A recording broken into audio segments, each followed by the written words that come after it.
Poslanik Ivan Karić, imate 6 minuta i 11 sekundi, Karić. Izvolite.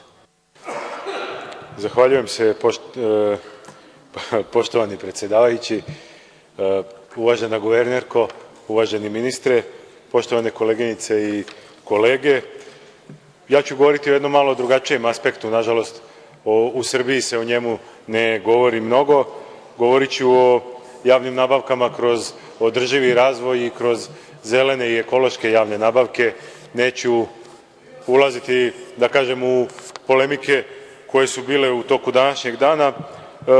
Samo hoću da vam kažem da sve zelene partije, ekološke organizacije i borci protiv klimatskih promena će 13. i 14. februara pozvati svoje vlade, državnu upravu, lokalne samouprave u celoj Evropi da prestanu da ulažu u prljave tehnologije i da prestanu da ulažu ili da počnu da prestaju da ulažu u prljave tehnologije i u fosilna goriva.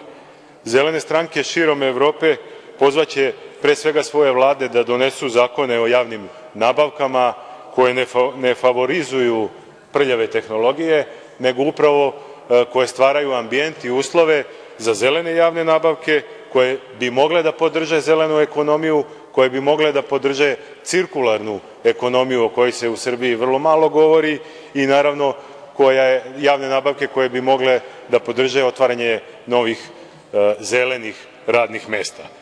To će biti ove godine najveća ekološka akcija u celom svetu.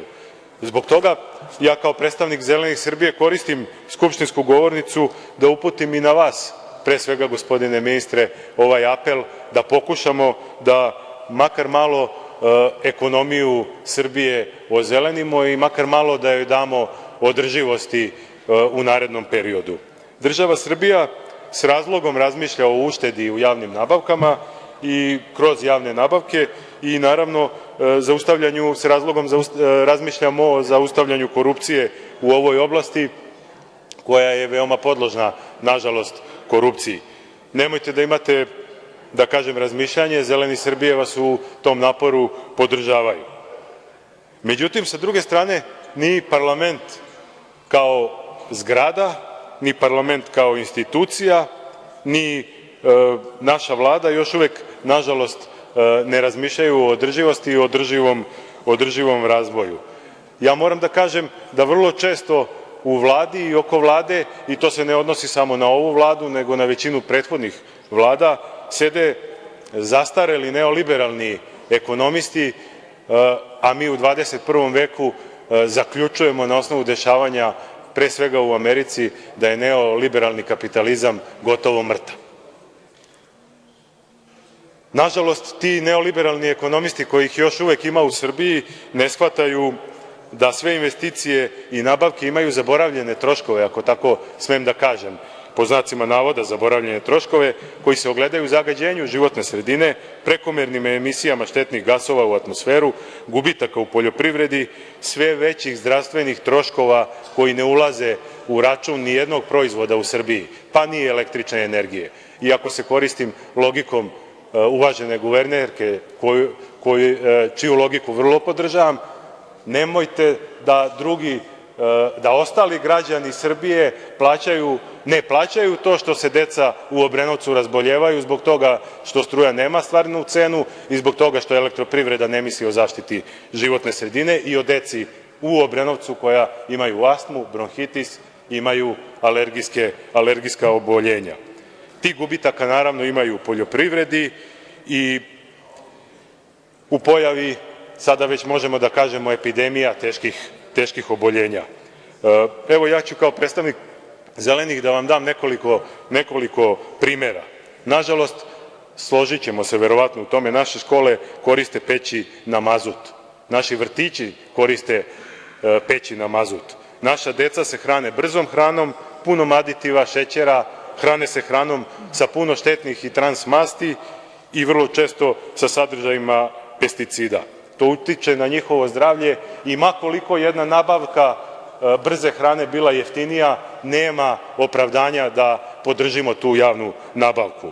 Zgrade u kojima se nalaze državne institucije uglavnom se greju na fosilna goriva i mi kao predstavnici državnih institucija imamo obavezu da prvi podstaknemo zelene nabavke. Mi moramo da počnemo da popravljamo svoje okruženje, pre svega popravljajući nas same, da predupredimo klimatske promene time što ćemo početi odgovorno da se ponašamo.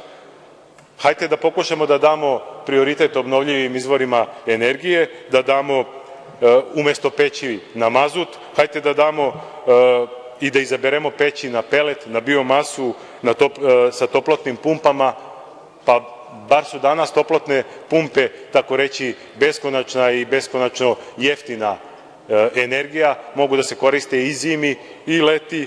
Hajde da koristimo solarne panele sa LED diodama, hajde da nabavljamo organsku hranu, iako je za nijansu skuplja zbog naše dece u vrtićima i u obdaništima. I hajde da se podrže ekološke inovacije u Srbiji zbog toga što imamo veoma dobre ekološke inovatore. Global Divestment Day znači da treba oduzeti podršku i treba oduzeti podsticaj štetnim nabavkama.